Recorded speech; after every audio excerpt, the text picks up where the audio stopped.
네, 10년 전에 있었던 키코 사태를 기억하시는지요? 은행이 판매한 외환 파생 상품인 키코에 가입했다가 중소기업들이 큰 피해를 봤던 일인데요.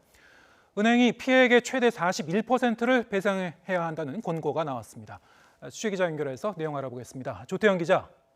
네, 금융감독원입니다. 네, 금융감독원이 이제 분쟁조정위원회를 진행한 건데, 결과가 구체적으로 어떻게 나온 겁니까? 네, 말씀하신 것처럼 금융감독원은 어제 키코 상품과 관련한 분쟁조정위원회를 열었습니다. 오늘 그 결과를 발표한 건데요.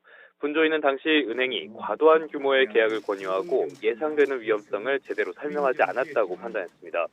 불완전 판매에 따른 손해배상 책임이 은행에 있다고 본 겁니다.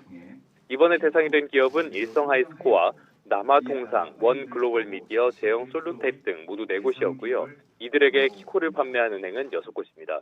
계약 당시 상황에 따라 최소 15%에서 최대 41%의 배상 비율이 결정됐습니다. 은행별로 배상 금액은 신한은행이 150억 원으로 가장 많았고요.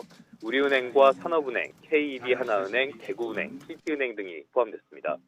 금융감독원은 분쟁 조정을 기다리는 150개 기업에 대해서도 이번 분조의 결과에 따라 은행과의 합의를 권고한다는 방침입니다.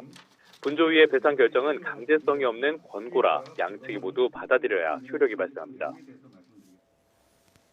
네, 이 키코라는 문제의 상품, 상당히 복잡한 파생 상품으로 알고 있는데 구체적으로 어떤 상품인지 정리해 볼까요?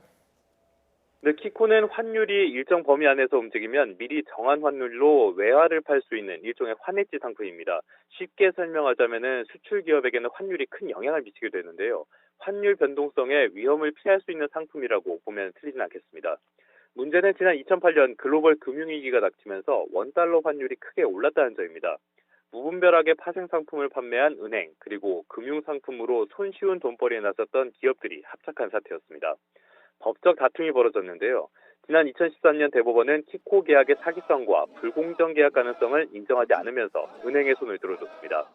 다만 상품의 위험성을 제대로 알리지 않았다는 점에서 불완전 판매 가능성은 인정했습니다. 일단 키코 피해 기업들은 이번 결정이 아쉽긴 해도 환영한다는 입장입니다. 그러면서 은행에 진정성 있는 협상을 요구했습니다. 반면 은행들은 난감한 표정입니다. 이미 대법원의 판결이 나왔고 소멸시효도 지난 상황에서 배상에 나서면 주주 가치를 훼손하는 배임이 될 수 있기 때문입니다.